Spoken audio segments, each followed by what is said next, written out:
Hello everybody! It looks like we are live on both YouTube and Instagram. Hi Frenchie, hi! If you can hear me properly, hello! Hi Miha, hi Sabs! Hello sister!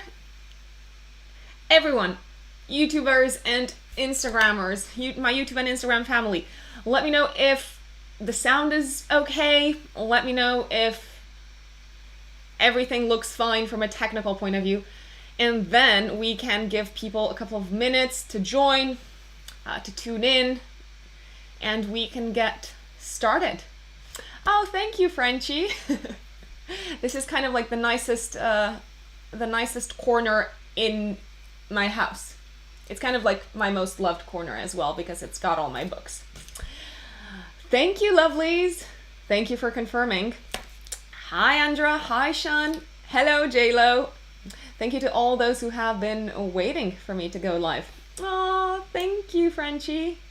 Mihaela, thank you so much. Hello, Shazib. Hi. Hi, Trilogy from Manchester. Amazing. Thank you, peeps, for letting me know. Hi, Teresa. Hi, Jill. Hi, Mary. Hi, Ilaria. Thank you for joining. Yay. It's so good to see people who have been with me from the very beginning on this live stream journey. And I can see you kind of like joining over and over again. And that makes me so happy to have returning watchers. You are very much appreciated. Hi, Konstantin. Hi, Lori. Hi. Nina, hello, hello. Okay, so it looks like it's 7 p.m. I joined this time a couple of minutes earlier because I wanted to make sure that I am live at 7 on the dot. Yes, so today we are going to be talking about planetary rulerships. So the rulers of each sign, what do they mean? Where do these planets feel more comfortable, more at home, what signs they kind of like blend better with, how you can interpret this in your natal chart, how you can use this for transits, also for electional astrology. So when you're selecting like a good day for a certain event or for starting off a business. So planetary rulerships is indeed the theme of the day. Hi Katya, hi Georgie, hi Stevie, hello Lydia.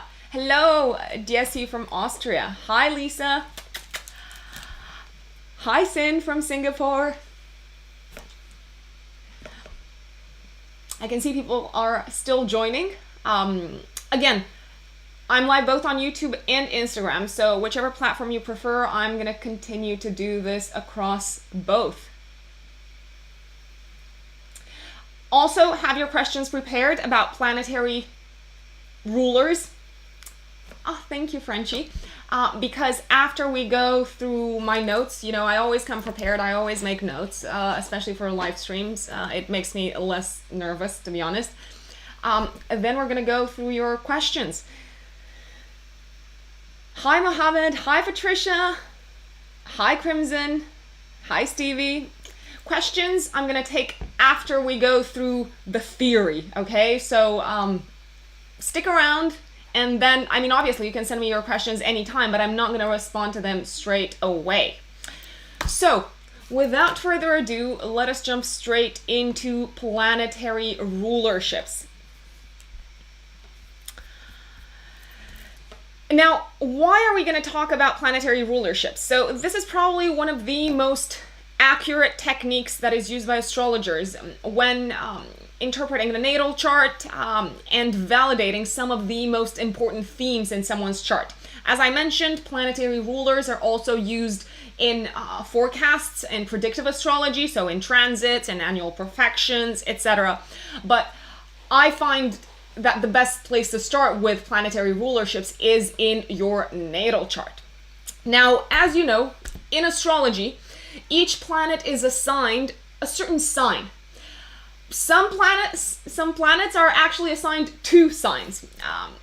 This sign is said to be ruled by a certain planet, and that planet is very strong in its domicile. That's how we call it. So when a planet is in its own sign, for instance, when Mars is in Aries, it's considered to be particularly powerful and to weigh a lot when we're doing the interpretation of the natal chart. There is actually a very clear system for compatibility between signs and planets used mostly by traditional astrologers, and in particular for the 7 classical planets. So I'm talking about the planets that start with the Sun and end with Saturn. We're not going to talk so much about Pluto, Neptune, and Uranus this time. Now, after the discovery of these 3 transpersonal planets, of the discovery of Uranus, Neptune, and Pluto, it took humanity and it took astrologers quite some time to come to terms with the symbolism and the meaning behind these. And over time, these 3 transpersonal planets were assigned the rulerships of Scorpio, Aquarius, and Pisces. So as you know right now, modern astrologers assign the rulership of Scorpio to Pluto, to the dwarf planet Pluto. Aquarius is said to be ruled by Uranus, and Pisces is said to be ruled by Neptune. But for traditional astrologers and for classical Hellenistic astrology and for the astrologers that were operating a few thousand years ago, and even like a few hundred years ago, they used to assign Mars as the ruler of Scorpio, Saturn as the ruler of Aquarius, and and Jupiter as the ruler of Pisces. So today, these 3 signs, Scorpio, Aquarius, and Pisces, actually have a modern ruler, which we've gone through, and a traditional ruler. Now, in natal chart interpretation, I actually use the modern rulers. So I look at Pluto for Scorpio, I look at Uranus for the ruler of Aquarius, and I look at Neptune as the ruler of Pisces. But some astrologers prefer to use both, prefer to look at both of these. Now, in your own natal chart, the sign on each house cusp. So we start off with the first house, which usually coincides with the ascendant. So that's where the first house usually starts in most house systems, especially Placidus, what I use. The sign on the cusp is the ruler of that house. So, for instance, I've got Cancer rising, therefore the ruler of my first house is Cancer, and therefore the ruling planet of my ascendant is the moon. So that's kind of like the way you should look at it. Why is it important to look at the signs and the planets that rule each house in your natal chart? We look at these for significant information in regards to the area of life that is associated with that house. So for instance, if we take the third house is associated with siblings, communication, learning, primary education, the logical mind, transportation. And if you have the third house ruled by Pisces, let's say, so if you have Pisces on the cusp of the third house, it means that the ruling planet of the third house is Neptune, if we go by modern astrology.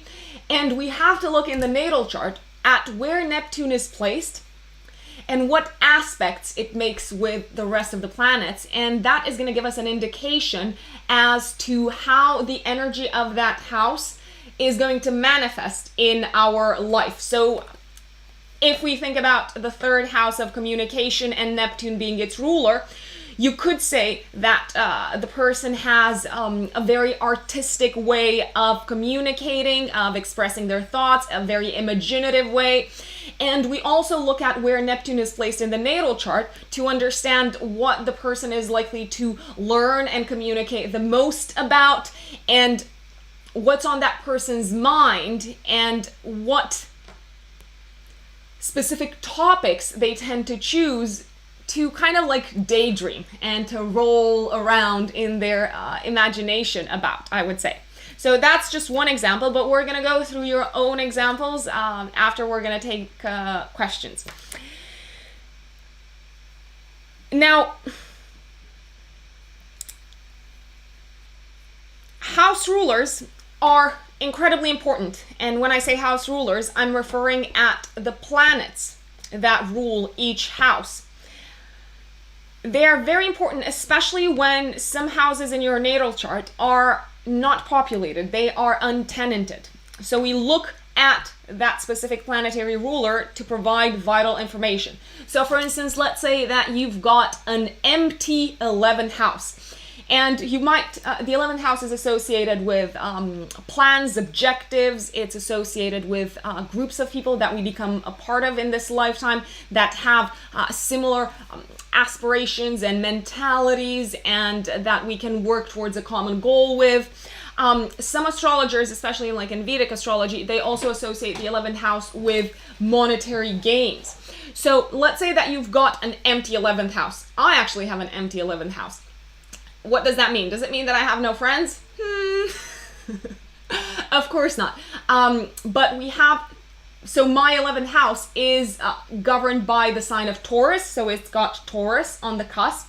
Therefore, the ruling planet of Taurus is Venus. So I look in the chart at where my Venus is placed and what aspects it's making. And my Venus is actually smack bang conjunct my midheaven in the 10th house, and that means that I'm very likely to make friends through my career. Now, what are the most important ruling planets in your natal chart? So if you want to look at two very important ones, if we are to make a list of priorities at what you should be assessing when you are interpreting your natal chart, you have to look at the ruler of the ascendant first and foremost, because that is the number one ruling planet in your natal chart. It's actually called the ruler of the chart. So for instance, if you've got Gemini on the ascendant, it means that the ruler of your chart is Mercury. So you are going to look at where Mercury is placed in your chart, what aspects it makes, to give you a very concrete understanding of how you approach this world in this lifetime and how the world is likely to react back to you. Now, the ascending sign and the ruler of the ascendant sets the tone for the first impression that the world gets about the person. Whereas the ruler placement by sign and house expands the story of one's personal armor. So how do we step out into the world? How do we approach the world? What is the public persona that we dress ourselves as? Speaking of dressing, the first house and the ascendant and the ruler of the ascendant also tells us something about our personal aesthetic and how we present ourselves in terms of style, in terms of literally how we walk in the world, even our gait, I would say. And the ruling planet of the ascendant also colors our initiatives in this lifetime and our overall approach towards life, our attitude towards life. Now, I'm going to quickly go through the ruling planet of each sign, and then we're going to talk about how these planets feel in different other signs, so how well their energy blends with other signs. The sun, as you probably know, rules Leo. The moon is the ruler of Cancer. Venus is the ruler of Taurus and Libra. Mercury is the ruler of Gemini and Virgo.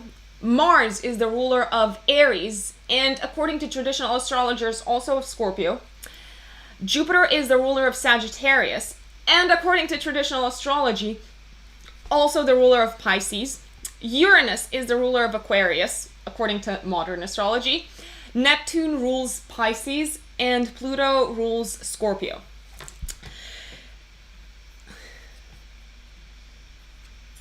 It's called a peregrine planet.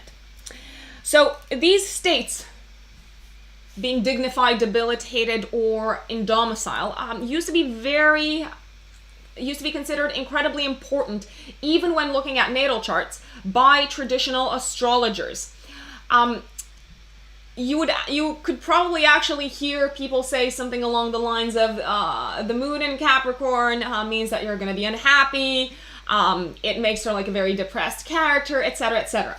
Now, when we talk about natal charts, as modern astrologers, we know that there is much more subtlety when it comes to our psyche, and things are not as black and white as they may have seemed to traditional astrologers. But having a planet debilitated or exalted or like feeling really good is actually also very important when we look at transits, when we look at mundane astrology, when we do electional astrology. So as I said, when we want to select a really good date and time for an endeavor. So it's important, I would say, that you keep in mind, or obviously watch this video over and over again whenever you need to, or Google it. What planet rules each sign, where each planet is debilitated, and where it's exalted. So, a planet that is placed in its own sign is said to be in domicile and is most likely to act out in your life very unencumbered. So there are little obstacles to how the energy of this planet manifests. So for instance, having the moon placed in the sign of Cancer means that someone's emotions, feelings, sense of security, their nurturing towards others around them play out very smoothly, you could say, to an extent. Now, when a planet is in the sign opposite to the sign that it rules, it's said to be in detriment, and its action is a little bit restricted and is likely to feel weakened. So if we take the moon as an example once again, the moon is in detriment in the sign of Capricorn because Capricorn is opposing the sign of Cancer, so the sign that the moon actually rules. Now, there's also like another state called exaltation. A planet is exalted when it's in a sign of a similar nature, but which it does not rule. The moon is actually exalted in Taurus, in case you were wondering. And last but not least, a planet in the sign opposite the sign of exaltation is said to be in its fall, therefore losing its strength. Now, the sun, as we said, rules Leo, and it's exalted in the sign of Aries. And we can all probably see why, because Aries governs leadership, it governs the self, it governs the ego, and obviously the sun feels very much at home because it can shine unencumbered. Now, the sun is actually in detriment in Aquarius. Aquarius is the sign that governs collectives as opposed to individuality, and it can be hard to shine when you're trying to fight for or blend in with the collective. And last but not least, the sun is in its fall in Libra. There's, again, very little focus on the individuality and more focus on finding common ground with someone else and therefore likely to give in. The moon, as we said, is ruling the sign of Cancer. It is exalted in Taurus. It's in detriment in Capricorn. I'm looking at all you Capricorn moons out there, including myself. And it's in its fall in the sign of Scorpio.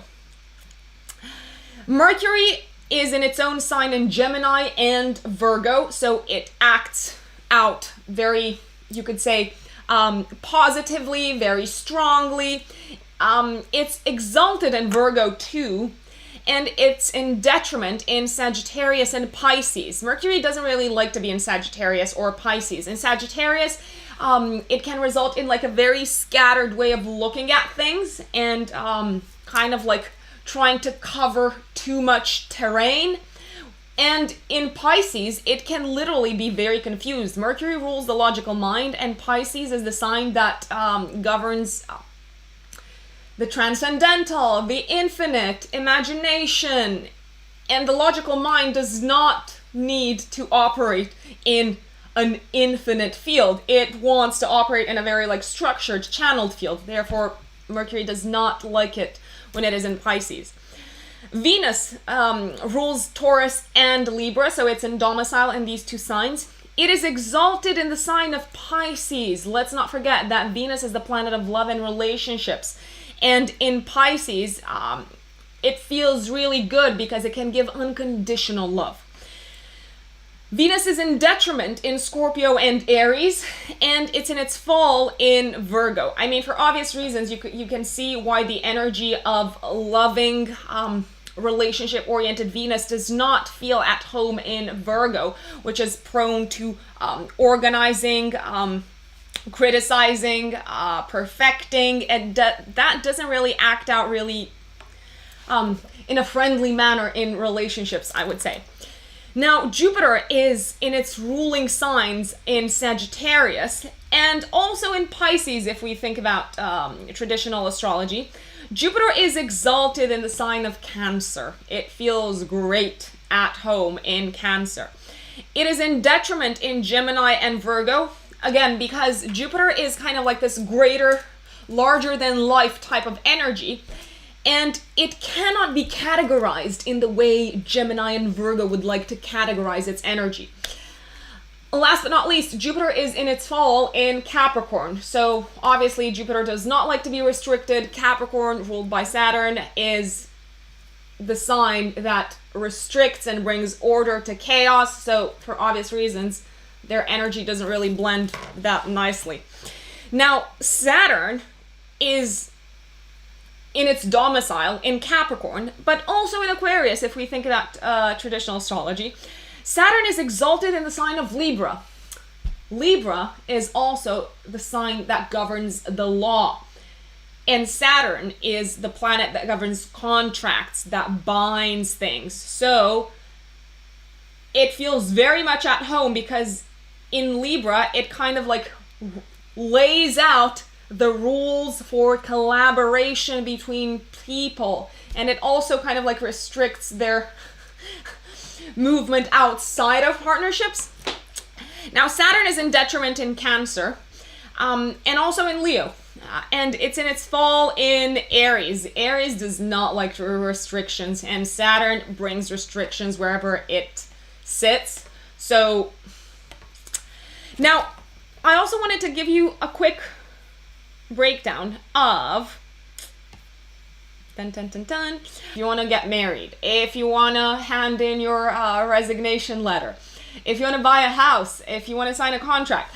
I recommend to choose a date that is symbolic of the beginning of that specific kind of like endeavor, and choose a date when multiple planets are either dignified, so they are in the sign that they rule, such as Saturn and Capricorn, for instance, or they are exalted. This is going to narrow your time frame dramatically, but it helps you align what you are starting and the path that you are embarking upon cosmically. And it sets you out for what they say to be success later down the line. So if possible, I would look for at least 3 planets that are dignified or exalted when choosing important dates. Now, I also want to say this, the time when you start off something, if you have to sign a contract, if you have to attend a meeting, if you have to like schedule a ceremony, absolutely look at the time and look at the sign on the ascendant for that specific time and play with the hours up and down if you can, and try out different ascendants. My recommendation is that the ruling planet of the ascendant, if you want the endeavor to have like every single chance of being a success, the ruling planet of the ascendant is much better placed when it's dignified or exalted for best results. And if possible, and I know this is kind of like narrowing things down even more for you, look at the ruling sign of the ascendant so that it doesn't have any sort of like challenging aspects, such as an opposition, such as a square, by the traditional malefic planets, which are Saturn, Mars, Uranus, and Pluto. And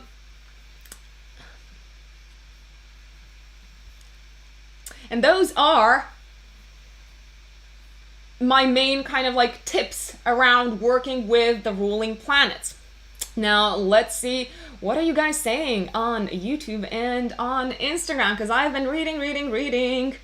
Okay, by the way, lovely people, on YouTube, you can super chat me. There is like this dollar box at the bottom of the chat, and your comment is going to be highlighted. So I am going to see it straight away, and I'm going to answer whatever question you have on the topic that we are discussing today.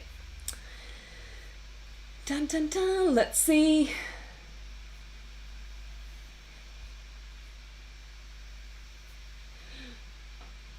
Jupiter in Capricorn in the 9th house. Okay, so Jupiter in Capricorn is, as we've said a little bit earlier, in its fall, in the sign of Capricorn.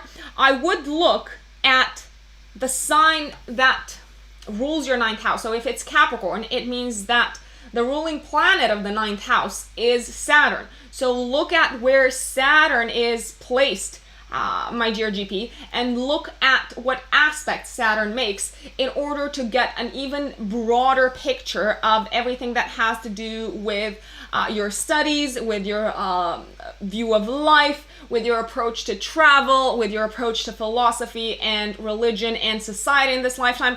Also, the 9th house is associated with media, publishing. I would say with Jupiter there, my dear GP, you do have the capacity to work in these type of and to manifest yourself very expansively in areas that have to do with publishing and areas that have to do with higher education. But I would also look again at the ruling planet of the sign on the cusp of the 9th house, my dear GP. Crimson has his Mars or her Mars in domicile in Aries. Silvia, eu te salut din Frankfurt. That was Romanian, guys. Eu te salut din Londra, actually. Hi, Alejandra. Oh, I'm so sorry that I have froze. Georgie, I did not skip Mars. So Mars, to recap, rules Aries. It's exalted in Capricorn. It's in detriment in Libra and Taurus. And it is in its fall in the sign of Cancer. What does it mean if Mars is in Libra opposite Jupiter? So, as I've just said, Mars is in its detriment in Libra. So Mars doesn't necessarily like spending time in Libra because it cannot manifest itself as assertively as it would want to.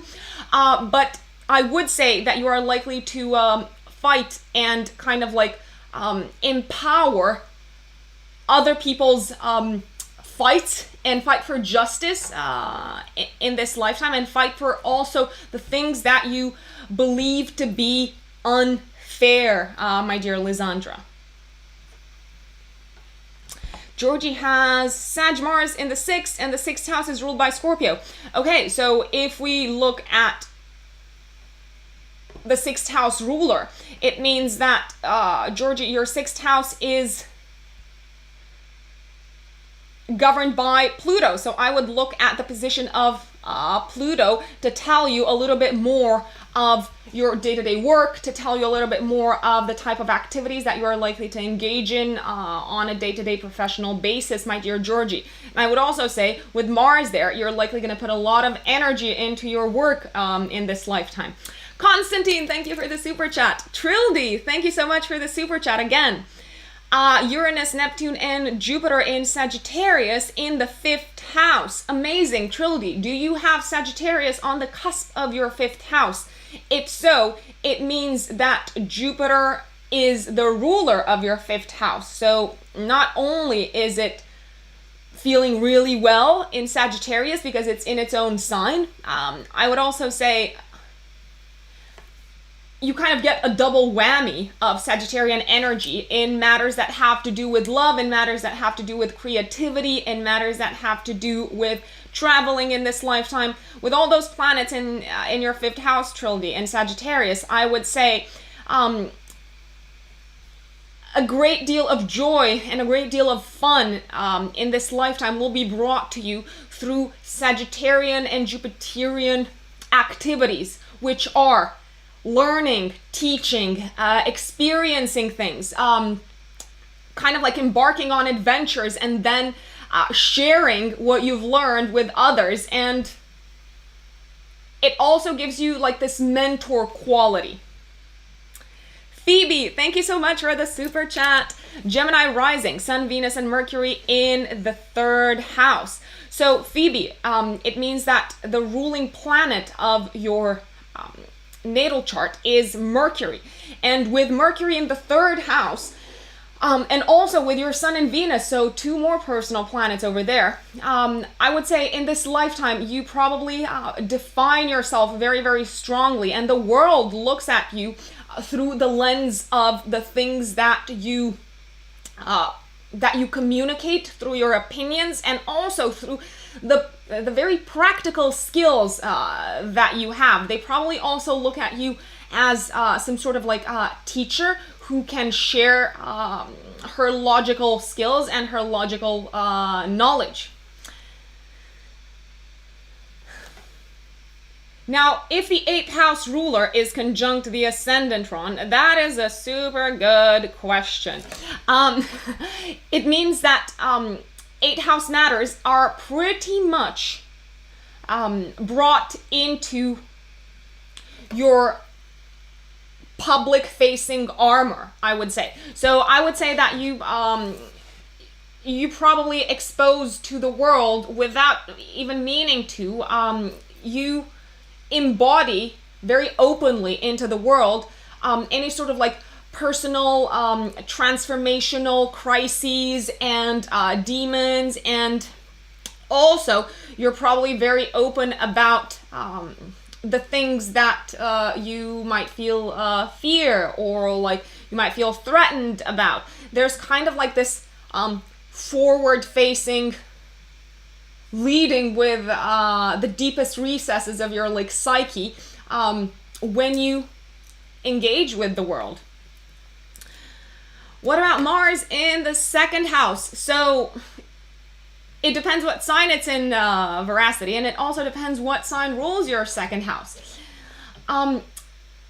Frenchie, you've got Uranus and Neptune in your 11th house in Sagittarius. Okay, so we also have to look at where Jupiter is placed, and that's going to give us an even broader view of where your friends come from and what types of groups you're likely to enter and what sort of like higher beliefs you align yourself with and higher causes you align yourself with.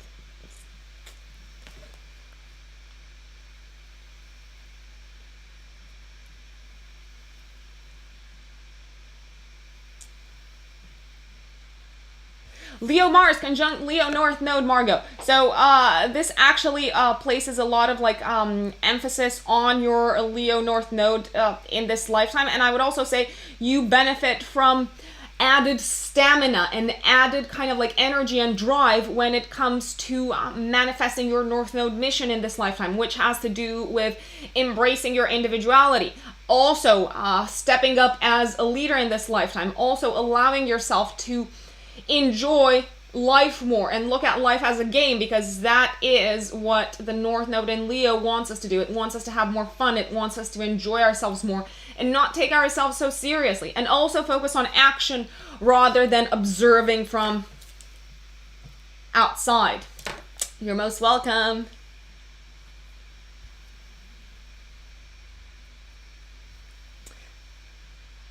J-Lo, thank you so much for the super chat.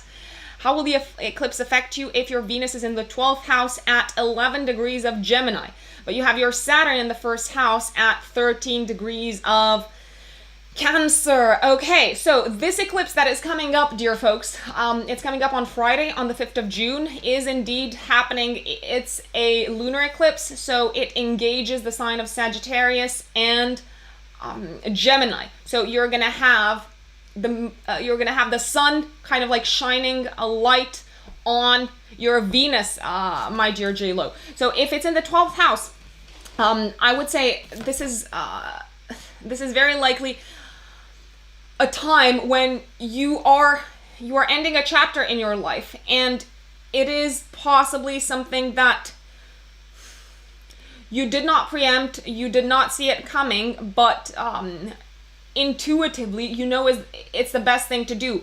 It can have something to do with your day-to-day responsibilities, I'm gonna say, and it can have something to do with the responsibilities that you feel you've got towards a certain relationship in your life, my dear J-Lo. Now, we're not really looking at Saturn right now. I mean, having Saturn in the first house at 13 degrees of Cancer, this is not going to be emphasized at this particular eclipse happening in Sagittarius, but it can very well be, J-Lo, that you feel compelled, or circumstances will compel you to let go of a certain relationship or of the commitment that you had made to a certain person.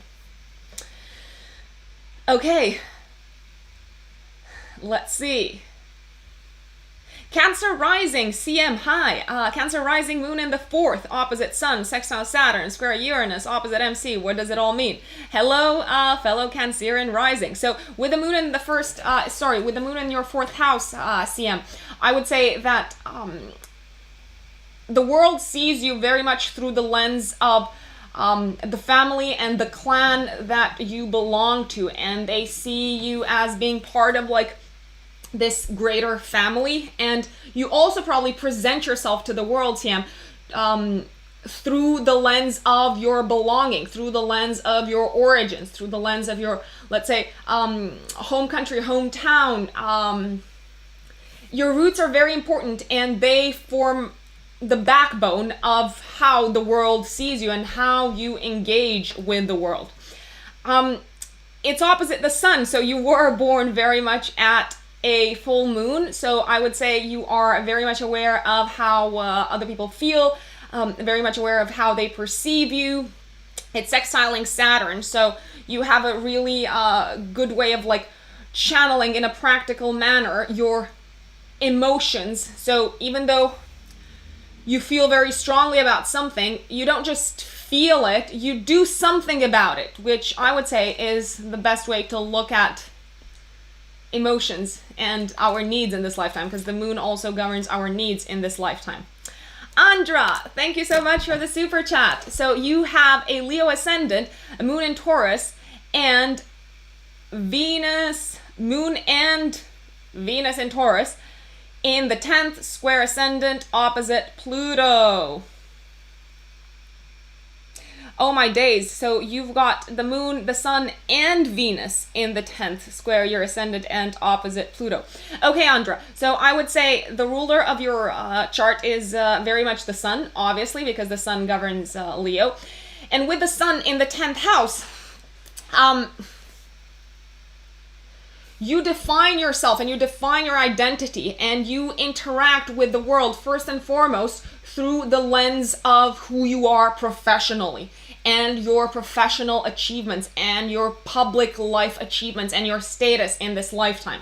Now, with so much emphasis on the 10th house, I've got to say, yes, it is opposing Pluto, so there is this intensity about needing to make it in this lifetime professionally, career-wise. And you might also feel this like very strong pressure to find a career that feels in alignment with your personality. When we have a square between the ruler of the ascendant and the ascendant, there can be kind of like this tension and this inner frustration that makes us try out different things, different types of professions, different type of like paths, until we find something that is in alignment with how we perceive ourselves and how the world perceives ourselves.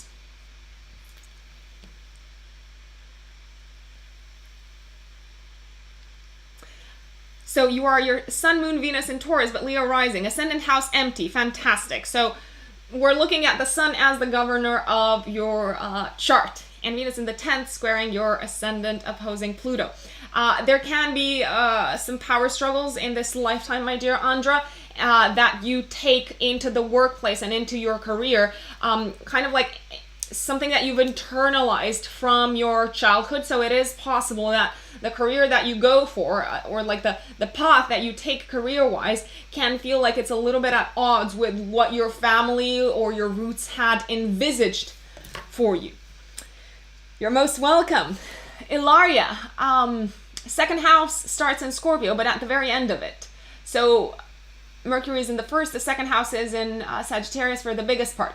No, it doesn't matter if your, Ilaria, so just to say, it doesn't matter if your second house starts at the very end of Scorpio. It's still ruled by Scorpio. Therefore, the ruling planet of your second house is Pluto. So that's what you need to look for. Is there such a thing as midheaven conjunct south node? Yes, absolutely. If so, what does that mean? If you've got your south node conjunct your midheaven, it means that you come with many incarnations in this lifetime, Raluca. With the experience of many incarnations in this lifetime where you have been very career-oriented and in very public-facing positions. Katya, to have a consultation with me, you can reach out to me through my website. So I actually do not remember if I've left my website in the description box. I'm going to edit this, but it is written in the stars-astrology.com. And please feel free to reach out to me anytime. You're most welcome, lovelies. Jupiter in the 7th in Gemini in a night chart. Okay, so Aries for art. We are talking about some really advanced stuff here. So we're looking at night charts, we're looking at day charts. I actually don't really take night charts and day charts that much into account. So yes, they say that Venus is more benefic in a night chart and Jupiter is more benefic in a day chart. In any case, with Jupiter in the 7th in Gemini, Jupiter is not at home. It doesn't feel great in Gemini. It's in detriment. However, having it in the 7th house is actually a really good position because you are likely to attract very generous partners who are here to help you, also partners who are likely to be in positions of power, and partners who are likely to have something to teach you about. But you might not be very keen on the how should we say, their very scattered way of doing this, and maybe they're all over the place way of like trying to teach you things and to help you evolve. Ruth, thank you for the super chat. Libra ascendant with Jupiter in the first house. Mars in Cancer in the 10th, Venus plus Moon in the 7th house in Aries, Saturn also in Aquarius. Damn, Ruth, you've got a lot going on. So, Libra ascendant, that means that your ruling planet in this lifetime for your chart is Venus. Venus plus Moon in the 7th house in Aries. Okay, so Venus in Aries doesn't necessarily feel great, but having it in the 7th house means that in this lifetime, you're probably going to attract a lot of love from partners, and you have a way of interacting with the world that makes you very easy and very easy to engage with, very easy to cooperate with. You could almost say that you define your kind of like public persona through how you engage with others and through your relationships. And having the ruling planet of your ascendant in the 7th house places a lot of emphasis for you in this lifetime when it comes to relationships. It's like relationships form almost like a pillar of how you see yourself in the world and how the world sees you back. Also, a lot of empathy for others, and a lot of time, and a lot of tact, and a lot of diplomacy when it comes to engaging with the outside world. It's probably one of the most empathetic positions to have your Venus on. And it makes for like some very exciting partnerships of Venus in Aries, also with the moon there. Also the tendency to fall for partnerships like very quickly and enter them very impulsively. Saturn in Aquarius in the 5th house feels really great. It feels very much at home. It can make you very passionate and really enjoy the work that you do. And the work that you do is very likely to be of an intellectual nature. And it most likely gives you skills, natural skills when it comes to understanding technology.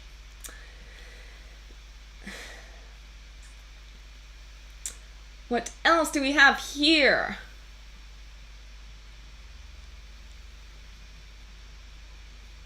James, I've been in astrology for almost 9 years, if I'm counting that correctly. And I basically encountered astrology by pure chance, but obviously we know nothing happens by pure chance. I actually ended up working in my very first like serious job after like graduating from journalism and advertising uni back home in Romania.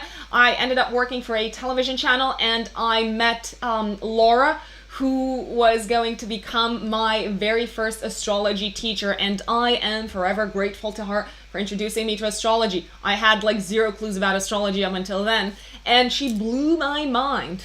Seriously, that's how it all happened.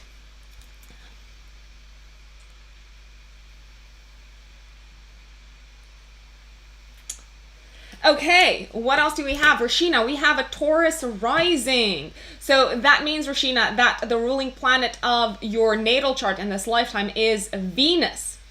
Stellium in the 11th. Does stationary nodes mean anything? Moon conjunct Uranus in Scorpio. Oh my days, that is so much to talk about.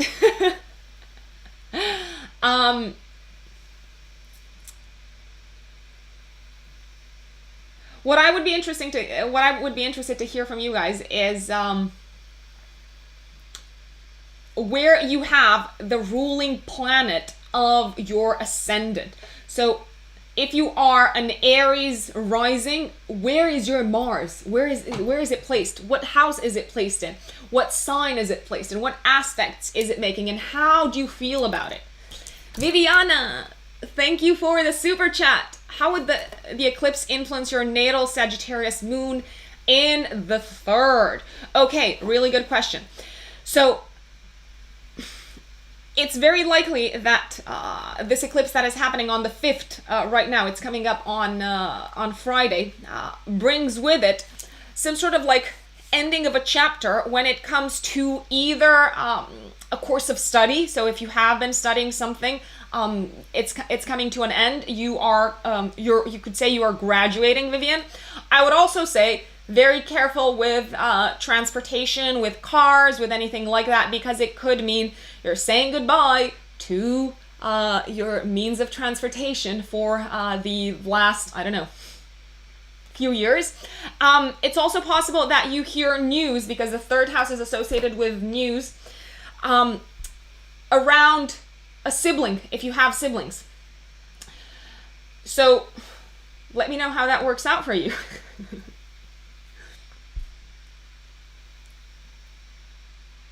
Georgie, Gemini rising with Mercury in the 11th. Amazing. So it means that you define yourself and you see yourself very much through the groups that you belong to, and through the way you envisage your future to be, Georgie. You align yourself very, very closely with your vision for the future, and you probably lead with that when you go out into the world. It's like you can have like a very future-focused, future-oriented kind of approach. Also a very logical and a very communication-oriented approach. So you are likely to talk a lot about your plans for the future, Georgie, especially like in like first types of like interactions, and not just your plans, but like the future in general. Sun in Libra, Moon in Taurus. Are you changing career? Joanna, watch my June horoscopes, please. My June horoscope. And if you are interested in a personalized reading based on your own natal chart, feel free to get in touch with me through my website, writteninthestarsastrology.com. Nina, is asking me, is the subruler of the rising important? You're a Decan 3 Pisces rising, which means your subruler is Pluto. So is it important to see where Pluto is in the chart as well as Neptune and Jupiter? I wouldn't say so. We can go down a rabbit hole, Nina, if we look at like the sub ruler. I would say it is absolutely enough to look at your two ruling planets. I would look at Neptune first, because I do find the energy of Neptune being much more aligned to the artistic Pisces rather than the energy of Jupiter, which can be kind of like overbearing at times and much more preachy in nature. So I hope that answers your question.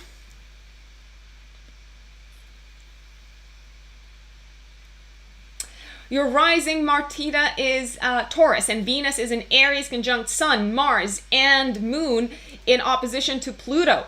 Okay, so Martita, that means that very likely your Venus, Sun, Mars, and Moon are in the 12th house, if I'm not mistaken. So it means that you probably have like a very strong interest in the occult. You have a very strong interest in the human subconscious, in karma, in all things hidden. And it also means that you probably feel a lot more at ease when you spend time a little bit under the radar and when you are not in the limelight. And you probably keep to yourself the things that you like, the things that you want to fight for, your emotions, all of these, Martita. But I would say having all of these in opposition to Pluto in what seems to be most likely your 6th house of day-to-day work, it means that you can be very triggered emotionally and also from an anger point of view by what happens in your workplace. So either by the nature of your activity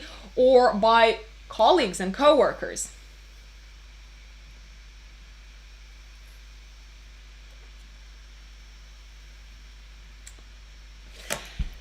Daniel has a Capricorn rising, Saturn in the 1st house, conjunct Venus in Aquarius.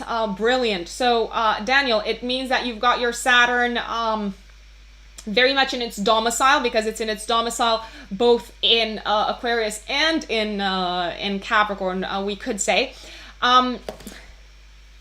There's something very kind of like ordered and very disciplined about how you treat your body and how you maintain your body, and a very kind of like careful look and a very careful image, an image that is very pleasant that you come with into the world, a very studied look about yourself. And also you pay a lot of attention to how you come across to people, what you say, how other people see you, what they think of you, all of this.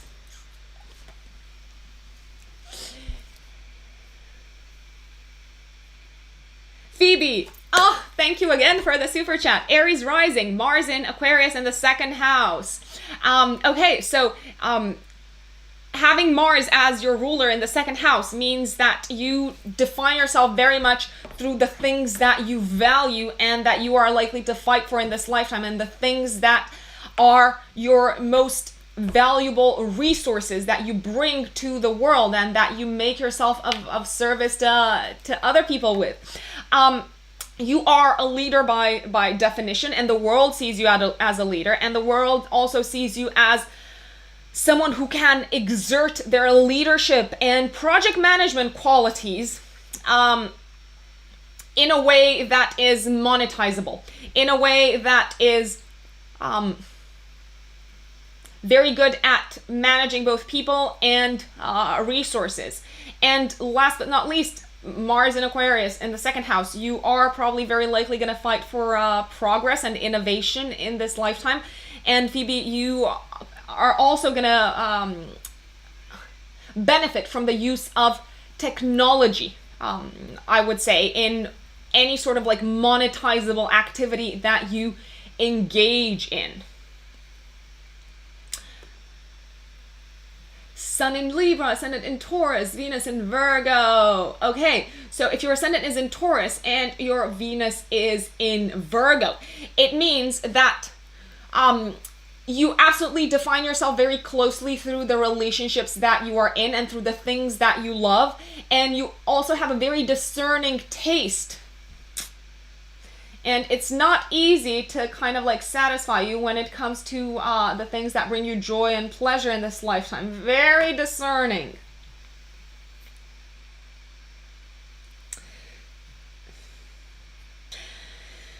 So, let's see. James, Gemini rising, ruling Mercury in Scorpio in the 6th house.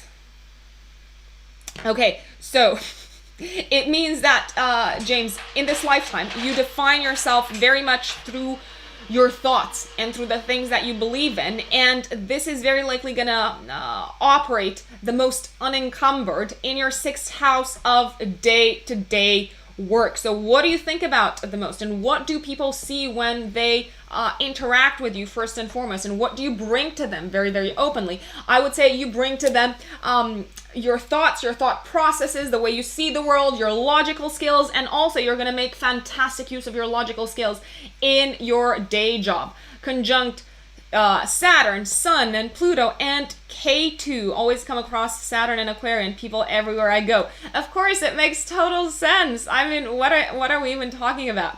But James, with K2 in your 6th house, it means that Rahu is in your 12th house. So you gotta chill more in this lifetime. Chill and don't try to control everything, because that's not how it works. Your mission is to take a step back and enjoy the ride.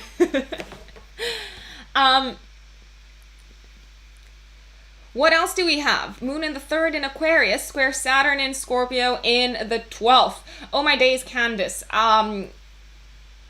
You hold off on like expressing your feelings and talking about how you feel a lot, because you probably fear that you are going to be judged. You probably fear that it's going to be used against you, whatever you feel. You also probably have like a very unconventional way of, and like a very kind of like progressive way of like thinking and seeing things and communicating.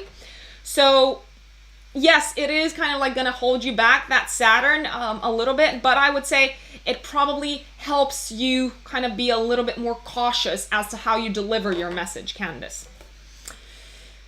What about Libra rising, Venus and Cancer in the 9th? Helen, you know what I'm going to say about this. Helen and I actually studied together at the Faculty of Astrological Studies in London. So, it means that you will acquire success in this lifetime through a 9th house activity, my dear Helen. And that is very likely going to be you publishing your books later on. And you will be seen in the world through your 9th house identity.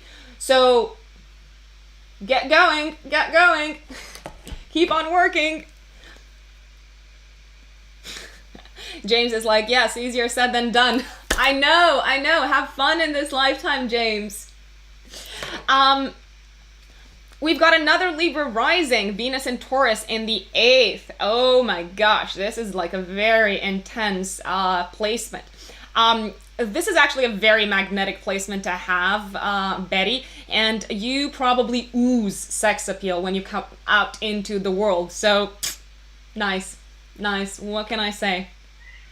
Is it true men should avoid women with the same sign of their Neptune sign? Yours is in Capricorn, 6th house. I wouldn't say that, Michael. I would say that synastry is a lot more complex than that. And actually, Neptune is one of the generational planets. So, if you are going to date women of kind of like the same age or a little bit younger or older, you're very likely going to have the same Neptune placement. And it means that you dream and you idealize the same things. So I would say it's actually a good thing to have the same Neptune placement. But you have to look at the whole synastry chart. Guys, Instagram is kind of like ending. I just realized my stream ended on Instagram, lovelies. So I'm still here on YouTube. I'm gonna wrap it up soon, but yeah, that was fast. I didn't even get a chance to say goodbye. So many Libra rising. I know, Ruth. I know. Pluto, Venus, Mars, Sun in the 8th house. Kathy, you've got a deep interest in psychology, life and death matters, taboo topics, sexuality, and I say explore the hell out of them. With a Sagittarius rising, Jupiter in the 6th house conjunct Saturn. You define yourself through your work very, very strongly, Tojishin. I hope I pronounced that right. And you're likely going to travel a lot for work and work in kind of like international environments or environments that emphasize teaching and learning, and Gemini in the 9th house conjunct the Sun. It means that in this lifetime, people see you very much. First and foremost, Libra rising usually comes across as very likable.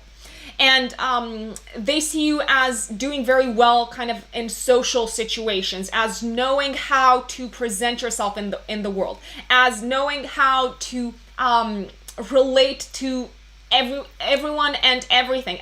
You know how to make yourself liked, and you shine through the way you appear into the world.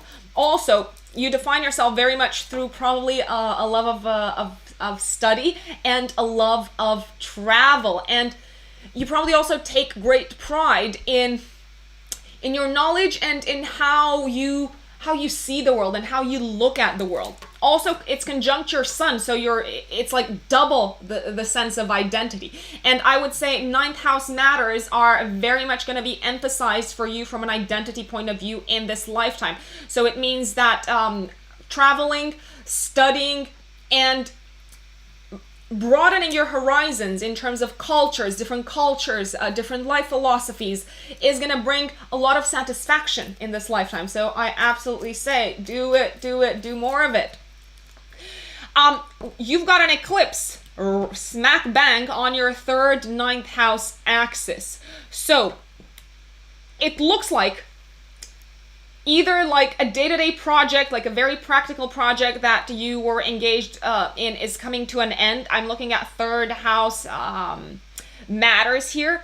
I'm also looking at you possibly realizing that in order to make better use of your practical skills, you've got a little bit more to learn, and you want to use your skills in a more holistic way, in a way that is more kind of like all-encompassing. You want a bigger vision, okay? And in order to go for that bigger vision, and in order to materialize it and define it, it is possible that you are going to leave behind an old view of the world and an old belief system. Also, you're going to realize, I need to evolve this. So I need to educate myself more. I'm going to study more. I'm going to explore more. So that seems to be coming up for you, my dear Stevie.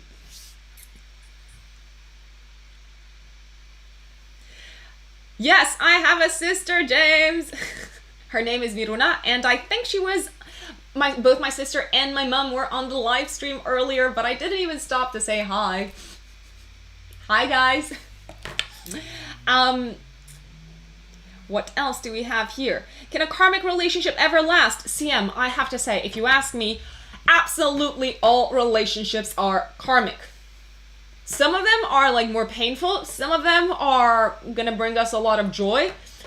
It just depends what sort of like soul lesson we are meant to take away from the interaction with that person. And they say that our soul has already chosen what they're gonna learn from each person that they enter into a relationship with in this lifetime. It's already been agreed.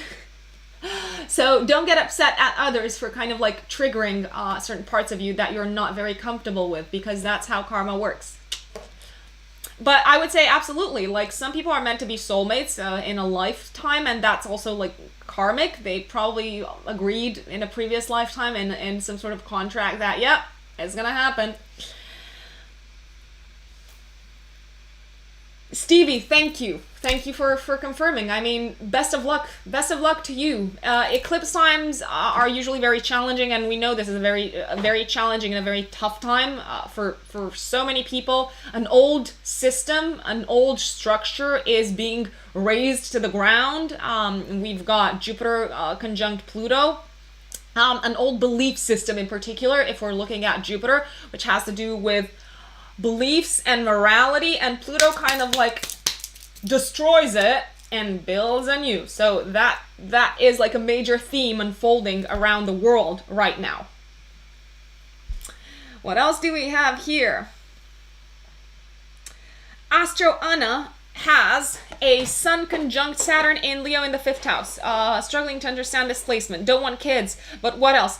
I do feel my creativity is blocked. So yes, having Saturn like in conjunction with your Sun in the 5th house means that there is some sort of like fear and some like holding back around fully expressing your creativity. It also means that your ego and your hero journey, Anna, in this lifetime is very much linked to finding a practical, tangible, material, I'm looking at Saturn, way of manifesting your creativity. So you have to create there. You have a responsibility to yourself, because Saturn is responsibility, to express yourself in a creative way. Or you may very well have a responsibility towards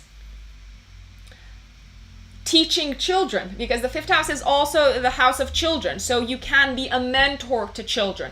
You can relate very well to children, and you can help bring discipline and teach them boundaries and teach them how to achieve things in this lifetime, Anna. So that's another way to look at it. Trildy is scared of June for Aquarians. Watch my video. I mean, Trildy, if you look at every single sign, I'm gonna say it's not looking particularly rosy for anyone. It's a disruptive month, Trildy. Like that's how it's gonna feel, and we're gonna feel the disruption a lot, at least till the second eclipse of the month, which happens on the 21st of June. So endings are very rarely pretty, because human nature does not want to leave things behind, I would say. Saturn and Leo in the 1st house, Cancer ascendant, Crimson. I would look at also your moon placement and its aspects. Saturn in the 1st house means there's like there's some tension, and there's some like there's some fear, and there's kind of like some holding back towards how the world perceives you. You might feel like you might be afraid that you're going to be judged by the world very much based on how you come across. Michael, thank you so much for your super chat. Okay, so we've got a Gemini sun with Mars and Mercury and Taurus, all in the 10th house. We've also got a Leo rising. Okay, so Leo rising with your sun, Mars, and Mercury in the 10th house. Michael, I'm telling you, in this lifetime, you are meant to do great things career-wise. And you are meant to build a career and attract a lot of wealth, because Taurus is a sign of wealth. The more you put yourself out there for leadership position, for positions of public prominence, I would say, the more likely things are to work your way career-wise. Also with Mars there, you have to fight that fight to climb up that ladder, Michael. You've got a moon in Libra. And I know, like, Libra doesn't really like to fight, but you've got the skill of being able to relate to others through the way you communicate in a very diplomatic way. So you're a leader, but at the same time, you can get others to buy in through a very socially gracious approach. So your discourse and the way you communicate and your mind is going to gain you most likely a lot of allies. Jupiter, Neptune, and both of these in Capricorn in the 6th house.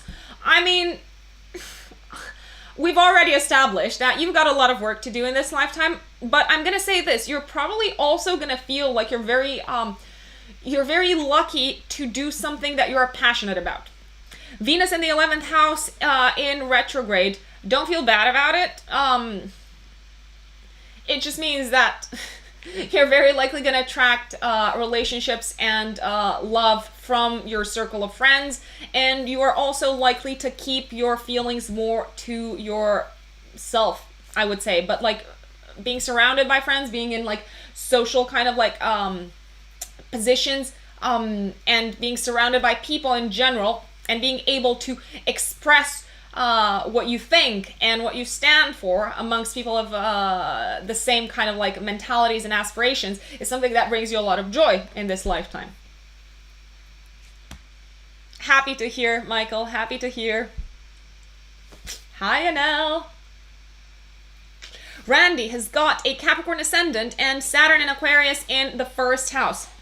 My dear Randy, you probably come across, also with Saturn in the first house and Capricorn on the ascendant, you come across as older and more mature than you actually are. And you come across as a very reliable, hard-working character. Yes, you might be terrified of what, subconsciously, of what the world thinks about you. So you can be very, very careful and very cautious as to how you come across in the world. And you might also have a very cautious approach and a very, like, responsible approach towards anything and everything that you do in this lifetime.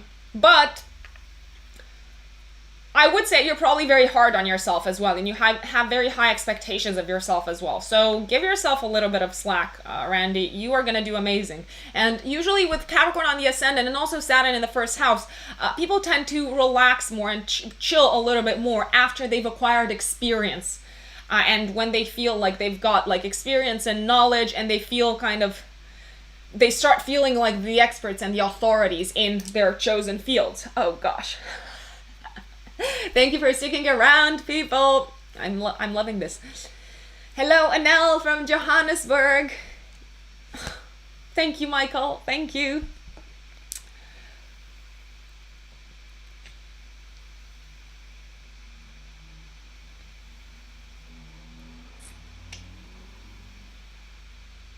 Okay, what else do we have here? Dun, dun, dun, dun. Leo rising, Sagittarius sun, Gemini moon, and the sun is in the fourth. Liz, okay, so with your Leo rising, it means that the ruling planet of your chart is the sun. And the sun is in the fourth house. So it means that your sense of identity is very much linked with where you come from, the family and the ancestors that give you a sense of belonging. You probably also identify yourself with everything that has to do with your home. And I'm not just talking here about the home that you grew up in. I'm talking about hometown, home country, personal family history, and the history of your aunts. I don't know if you've built a family of your own just yet, but you will feel like the queen or the king in your home. And the home place is probably, and your family is probably something that you feel very proud of and you want to show off, I would say.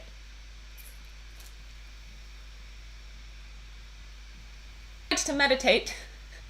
Sometimes I do meditate, like in the classical kind of way, but what I found works best for me is active meditation. And I find it the most soothing for the mind and as one of the most like clearing activities for the mind to engage in physical workout. So I actually think that I meditate, or what we associate with meditation, when I work out.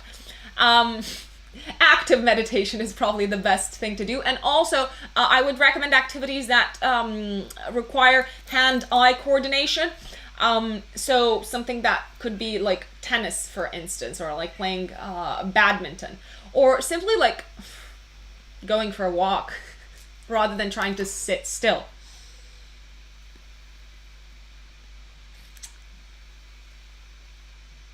Diana, thank you for joining. Libra ascendant.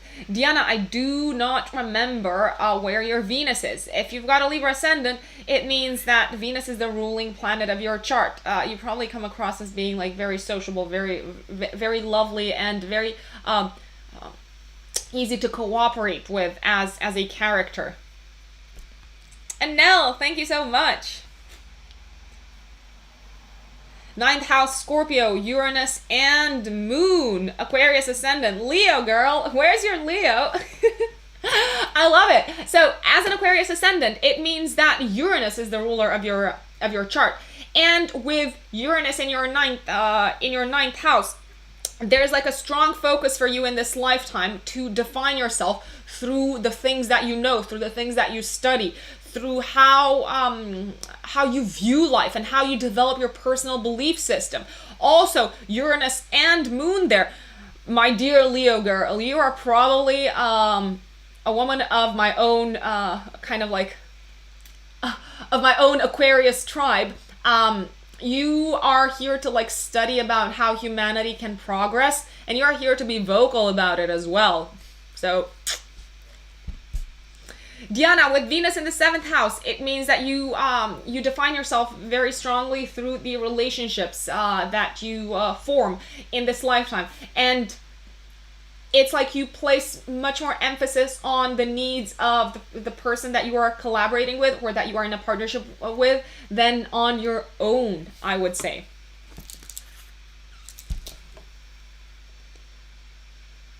Betty, you have a fall. It's not that bad. Mars in Cancer doesn't feel great because it kind of like holds on to anger and bottles it up and tends to sulk and be moody. Square your Libra ascendant. So it means that you are called to be a nurturing leader in this lifetime. And it means that you would like to kind of like collaborate with everyone with that Libra ascendant, but you might feel like because you want to collaborate with everyone or because people feel like you're always willing to give in, you cannot assert your own will that well, especially in the workplace. So that can lead to frustration. Brittany, thank you so much for the super chat. And it's 11:11. I mean, that's beautiful. Angel numbers. Uranus in Aquarius in the 12th house dispositor and ascendant in Aquarius, as well as Venus in Scorpio at 29th degree in the 4th house. Oh my days, that's one anaretic degree you've got there for your Venus in Scorpio. Libra Sun. So ascendant is in Aquarius with Uranus in Aquarius. It means that you probably define yourself the most through the things that people don't see. And there can be a tendency with Venus and Scorpio in the 9th house. This is a very progressive placement of Venus, I would say. And you are probably very, how should we say, emotionally attached to your beliefs. Also, Libra Sun. I mean, that Uranus in Aquarius, I don't know, like, I don't know how, where your Libra Sun is placed at in terms of, like, degree, but it should technically get along really well and help you kind of, like, filter through in a public-facing way the things that you know are likely to result in very polarizing kind of reactions from the world. I would say this. The things that you feel like you have to hide about yourself or that you do not want to present to the world are also probably very much linked with this hunger and this like pleasure that you have in acquiring knowledge with that Venus in Scorpio and understanding the human psyche better and understanding like why people act the way they act. Why do they care about the things they care? And that can help your Libra Sun shine even more and help you build more mutually helpful relationships, I would say. 11 for the win! Anel is battling with her Aquarius rising, Aquarius sun, and Leo moon in the 6th house. Half wants to keep in conservative, plus other half wants to be seen. Venus in Capricorn plus Aquarius in Mercury. I mean, Anel, I get you. I get it. I seriously get it. Aquarius rising and Aquarius sun is going to stand out, and people are going to look at... So with the sun in your 1st house, you have like the limelight shining on you no matter what you do. With that Leo moon, you also have that limelight shining on you, but in the workplace. You are seen, but you are probably seen for like different things than what you'd want to be seen for. You probably want to be seen for your dedication and commitment to your work, for your charisma, for your leadership potential, for how generous and loyal you are, and how much you want to help others and be of service to others, and also for your charisma and entertaining character. But with that Sun in Aquarius, people might first and foremost notice something about you that is physically different. They might notice things that you don't necessarily want them to notice straight away, and that's literally like the first thing that they pick up about you. But hey, it's beautiful to be an Aquarius. Still. We're stepping into the age of Aquarius, so. LOL, I know.